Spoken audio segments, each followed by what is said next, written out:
Hey everyone, welcome back to In the Alley. My name is Cody. Glad you guys are back for another video. We need to recap Quad City and Green Bay. And a lot of fun if you're one team, a lot of fun if you're the other team. So, yeah, that sucked. That sucked if you're a Quad City fan like me. But if you're a Green Bay fan or anyone that just, I guess, doesn't like Quad City, I guess it's a really good night for you. But anyway, let's dive in. Let's recap the damn thing. Alright, we need to recap with this, and it was close there for about a quarter, and then after that, the floodgates just kind of opened up. Quad City tried to make it look respectable, but at the very end, Green Bay was just a better team. A lot of mistakes and everything. We'll talk about that all in the stats, but let's talk a little bit of the game stuff. We start off with Andrew Mevis smacking a deuce through the uprights, 2-0 Green Bay. As we get underway here, it's already 2-0.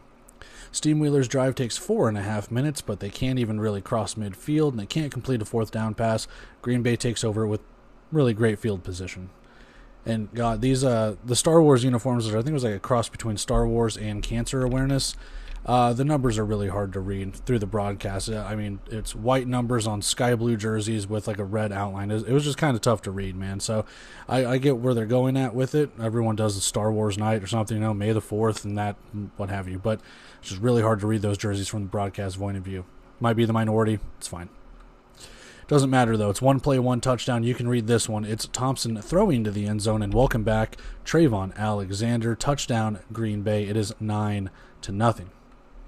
Next possession, DeQuaniel has a nice throw to Jalal Dean into Green Bay territory. And then a third down pass is caught and then broken up. Kean Williams has a catch, and then he gets hit, and it goes incomplete, and the offense is going to stay out there on fourth down. And Frankie West has an interception. The pass is thrown. It is tipped and up into the air. Frankie West comes down with it, and it's off a nice little pass breakup.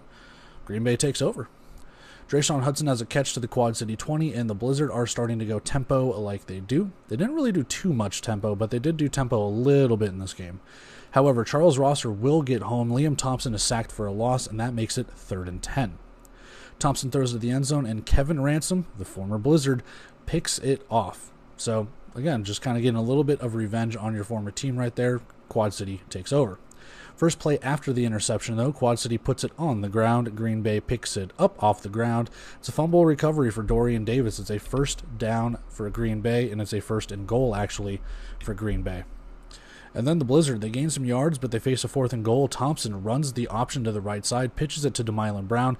He goes in, and it might be a passing touchdown, this one. It looks like DeMylan Brown was a crosser in front of Liam Thompson, so it looks like a forward pass to me. It might have been a rushing touchdown. I'm not sure. Either way, the extra point is good. It's a touchdown. It's 16-0 as we end the first quarter. Kean Williams brings in a pass over the middle to the Green Bay 8. It's a 1st and goal as Quad City, they need some points here. 4th and goal, Quad City needs it as well, and they get it. Kevon Rudd wide open in the back of the end zone. It might have been a bust coverage or a missed assignment or something. Either way, extra point is good. 16-7, Steamwheelers are on the scoreboard. Blizzard using everyone on this drive, everyone on offense on this drive. Thompson, Brown, Isaac Ross, Terrell Carey, they all either have a rush or a reception or something, like being able to spread the ball out on offense as they inch closer to the end zone.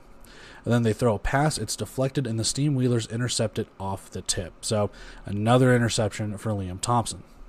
Neal picks up a first down on 3rd down as Quad City just trying to get back within a score here. Kevon Rudd open again over the middle, and we've got a 1st and goal upcoming. Neal takes it himself. It's a touchdown for the Steamwheelers. Extra point, though, no good. 16-13, Blizzard lead by 3.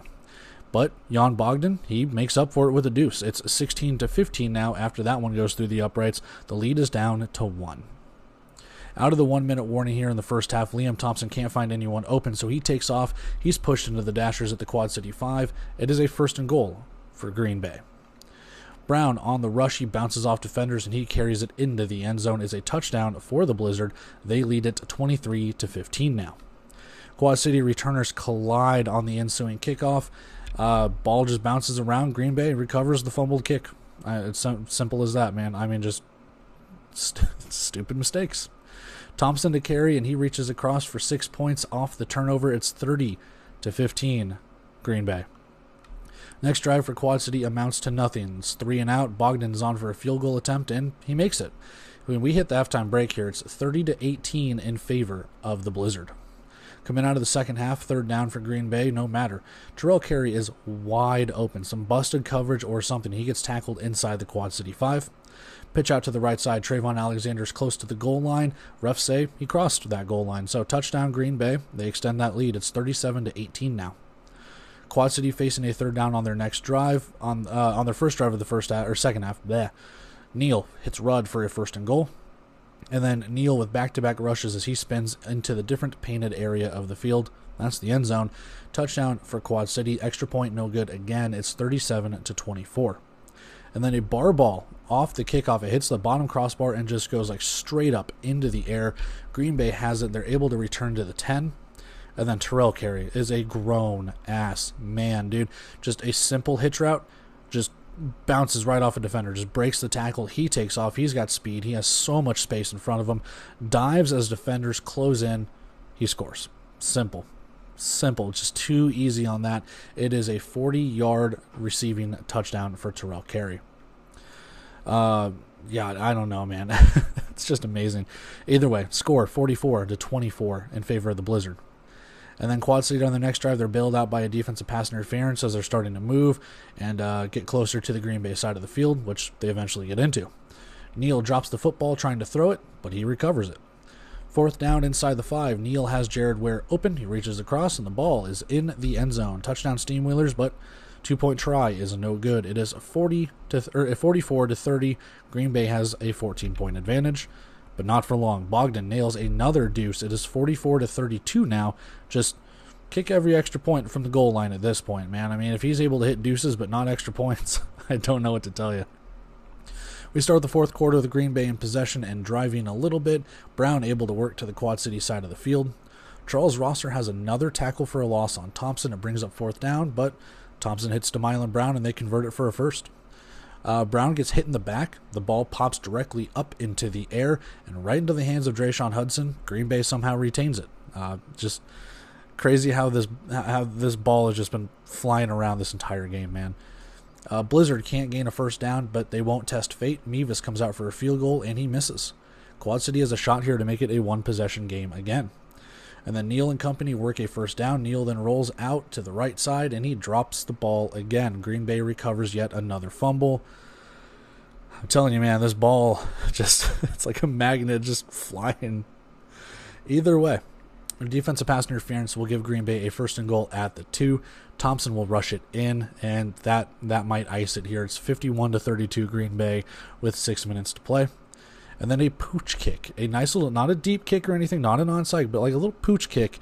It's picked up by a defensive lineman, Chimadunga, for Quad City, and it takes a ton of guys to bring him down, but just one of those guys to poke the ball loose. Another fumble, another Green Bay recovery. So Blizzard take over again, and they waste no time. One play, one touchdown, no one does it better. Drayshawn Hudson drop in the bucket touchdown with a defender stuck to his back. That ices it. If the other one didn't, this one did. Blizzard lead it 58-32. And then a little penalty help and some passes to pick up some yards. Quad City has a first and goal right away. They're trying to make it look kind of respectful here. And then Neal to Ware as he dives across. Touchdown Steamwheelers 58-40 with a good 2-point try. So again, they make it to an 18-point lead. And then an onside kick goes out of bounds as we run the clock to the 1-minute warning. Brown rushes to the 2 and then rushes again for another score. It is 65-40 in favor of Green Bay, and that'll pretty much do it. Judd Roberts comes into the game for like the last 14 or 16 seconds or whatever.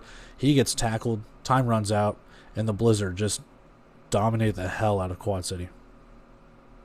All right, taking a look at the stats that are on the screen in front of us. You're not really going to keep pace too much if you can't score in the first quarter and you only get 8 points in the fourth. And there's a lot of turnovers. There's a lot of issues. Like I said, the ball was just having a mind of its own in this game for both sides, whether it was missed kicks, bar balls, fumbles, interceptions, whatever. This was a wacky-ass game that somehow produced 105 points.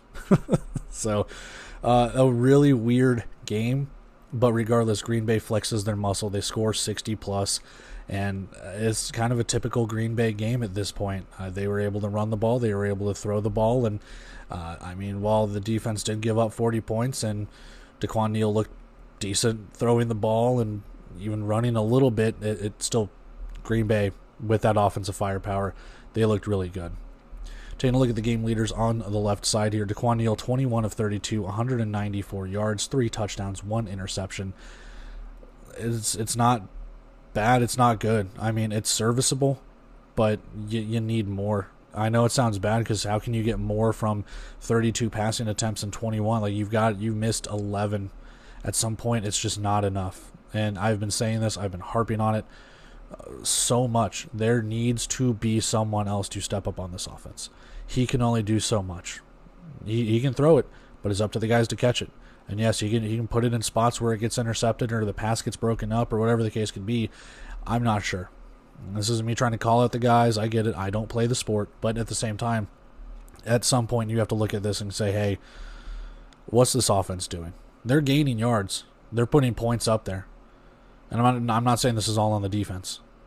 But at some point we have to look in the mirror and say, what are we doing? We've got to be able to be better with this. Turnovers doomed them as well. I get that. Fumbles. 3 fumbles on offense and 2 fumbles on special teams, 3 fumbles on offense, and they recovered 1 of them. So it's just, at some point, something has to be done. And I mentioned this in the preview. I didn't see anything on that defensive side of the ball that serviced that Quad City was going to get better, and they gave up 63 points. The defense just gets gashed every time now. It's insane. And again, case in point here, Daquan Neal, 11 carries, 46 yards, 2 touchdowns. When you look at the right side there, they had 48 yards rushing for 16 attempts. So Daquan Neal is your rusher. They didn't really do much else. And when you're playing from behind as much as they are, they kind of abandon the run. And they've been doing that practically all year. They don't really have a running game anymore. When they are able to run, it's Daquan Neal. I don't see anyone else really stepping up here, and that really sucks. There are 5 other rushing attempts for 2 yards. That sucks. Looking at the receiving leader, it's Kevon Rudd, 7 catches, 78 yards, and 1 receiving touchdown. And Kean Williams and I think really just Kean Williams, Jared Ware, stuff like that. They were able to get some receptions. I saw Jalal Dean got that catch early in the first quarter. I don't know if he got a catch after that. I'd have to look at the stats and kind of go from there. But it's just insane to me that we're at this point in time where you just cannot get this going. So the offense, they gain yards. The offense, they gain points. But the offense, they are they doing too much? Dare I say, are they doing too much? I don't know. Or trying to feel like they do too much. Over to the Green Bay side, Liam Thompson, 13 of 19, 207 yards, 5 touchdowns, 2 interceptions. So you take away those 2 interceptions, and he's 13 of 17. It's a really, really, really good day for Liam Thompson. Yeah, you can throw the turnovers in there as you should. But again, just another good day. Over 200 yards passing, 5 passing touchdowns. So I think they counted that one to DeMylan Brown as a touchdown pass. I'm not sure. But either way, a very, very good day. Again, able to spread the ball out. Isaac Ross, Terrell Carey, Drayshawn Hudson, DeMylan Brown, you name it. Trayvon Alexander. I mean, you name it. He was throwing it. So leading rusher, DeMylan Brown, 12 carries, 41 yards, 2 touchdowns. Not bad. Again, they were able to run the ball. Thompson had some nice runs there. DeMylan Brown had some nice runs as well. So, again, they just gashed Quad City's defense. At this point, it's not that hard to do. So what can you do? They were just able to do it.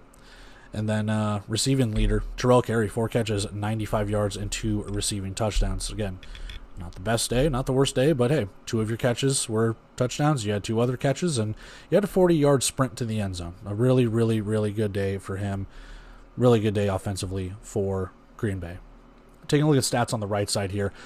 First downs, third downs, fourth downs, I can agree. But we're missing a couple of third downs here for Green Bay. I think Quad Cities is fine, but don't really take it. I think Quad City had more first downs, but Green Bay was set up with quite a few short fields, everything considered. Total yards favored Green Bay. They were able to throw it. They were able to run it. And again, short fields, but still able to convert when they needed to. And all the turnovers probably kind of doomed Quad City too. Taking a look at the field goals, 1 for 1 for Jan Bogdan, 0 for 1 for Andrew Mevis. I almost blanked on his name. Yeah, can't really say anything other than that. I mean, Jan Bogdan hit a field goal and a couple of deuces. Andrew Mevis hit a deuce. So, kicking game was all right. Penalties, there were some penalties in this one. I don't know if I necessarily believe those, but I can. I mean, there wasn't really anything too nefarious when it came to this. There were some defensive pass interferences. There were some holds. There were some things like that. But overall, Nothing to impact the game by any means, but this will. 5 turnovers for Quad City. 4 fumbles lost, 1 interception thrown. You're not going to win any games like that, man. Not like that. And yes, Green Bay threw 2 interceptions, but you'll lose by 25. And yes, turnovers weren't the only thing that doomed them. There's just sloppy play, undisciplined, just anything and everything, man. So, yeah, turnovers, it sucks. But this team was kind of lost almost from the get-go, it seems. I don't know what's gone on with Quad City this season. Taking a look at our defensive leaders and defensive stats on, well, not on the screen, but what I have in front of me, we have Quad City having 4 tackles for a loss, 2 sacks, 1 forced fumble, 1 fumble recovery, which I don't remember there being a fumble recovery. Taquan Neal recovered a fumble, so apparently they're counting that as he recovered his own fumble. 2 interceptions, 2 pass breakups. Your leading tackler, Alex Harriott, 5 solo with 2 assisted, so 6 total tackles. And then Cameron Harrell with 4.5. Nicholas Harris with, 4.5 as well. So, again, you're getting some tackles. It's kind of in the secondary and in the linebacking category right there, too. Malik Duncan, Kevin Ransom. So all 4 defensive backs were of 4 of your top 5 tacklers. It's not going to cut it. To the Green Bay side, they had 1 sack, 6 tackles for a loss, 2 forced fumbles, 5 fumble recoveries. I don't know where they got 5 from. 1 interception and 1 pass breakup. Well, there were more than 1 pass breakups, I'll tell you that much, because I watched it. And, yeah, they got the tackles for a loss and all the fumble recoveries. They had 4 fumble recoveries, but still, Frankie West, 6 solo tackles, 2 assisted for a total of 7. Brian Lee Jr., 5 solo tackles with 3 assisted for a total of 6.5. And Jonathan Ross, 4 solo tackles, 3 assisted for a total of 5.5. So that's where we have it when it comes to this. Again, Green Bay just they flexed their muscle. They dominated, and when it mattered most, Quad City was trying to get back into it. They had an opportunity to make it a 1-possession game, fumbled it away. So, oh well, what can you do? Let's go take a look at our bets, and we'll get out of here with this one. I told you the over would hit, and I predicted this, not the exact score, but I told you Green Bay would flex their muscle and win it, baby. And that is it for our recap of Quad City and Green Bay. And I don't know. I'm not going to go on a tangent or anything like that. The people that know, the people that don't, I root for Quad City. This season has sucked. Simple as that. I don't think any Quad City fan that watches this or tunes in or whatever has anything really nice to say so far. And I don't know the fix. I don't have a fix. I can suggest things. What are you going to do? The defensive line is getting pressure. The linebacker position is picked up a little bit. The secondary is getting gashed. You cut everyone in the secondary? No. It's not going to fix anything. The offense is scoring points. The defense is giving up the points. You cut everyone on offense? No. I don't have a fix. I don't know. It's just a dirty, rotten season. You have them from time to time. And as a guy who roots for the Nebraska Cornhuskers and the Kansas City Royals, I know a thing or two about shitty seasons. I know a thing or two about shitty seasons, man. It sucks. It really sucks. But just add it to the pile of the bad teams I root for. But no, Quad City, you had a feeling, and maybe not this season, because everyone thought that Quad City was all in and that they were going to be a playoff team or borderline playoff team. I don't think anyone expected this. I'll be honest. A lot of people I've talked to is like, man, what's going on with this team? I don't know. To the Green Bay side of things, they still have 1 loss. They're still in the driver's seat in the East. And I'm just going to keep doubting them because it just feeds that fuel and that fire. I don't hate Green Bay. I don't hate them at all. But every single time for the last couple of years that I have doubted this team and thought they are going to regress back to the mean, they're going to come back down to earth, they surprise me every year. So it's kind of like when people are like, is this the final year that Tom Brady plays and he retires? That's what I'm doing with Green Bay. Like, when do they finally retire and come back to earth? Because it ain't happening. They are playing so damn well, and I've got to give them props and flowers, man. I'm not going to sit there and, being mad or upset.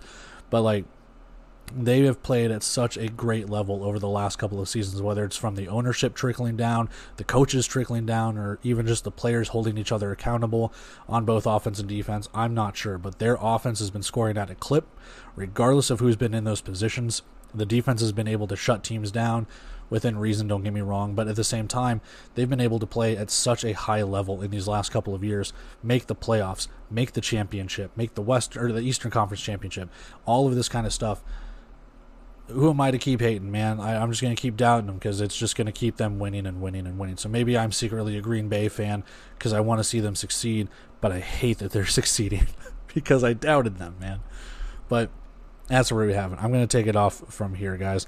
I love and appreciate you. I do. We've got more recaps and stuff like that. We got got another preview for Sunday and the 2 Sunday games to speak of too. But I had a little extra time here to pump this one out, so I will do that. I'll take off from here. I love you. If you want to, like, comment, share, subscribe. If you don't. I don't care. But yeah, I'll see you in those previews for Sunday. We'll see you in the recaps for Saturday and Sunday. And then, yeah, we go from there. But until then, see you.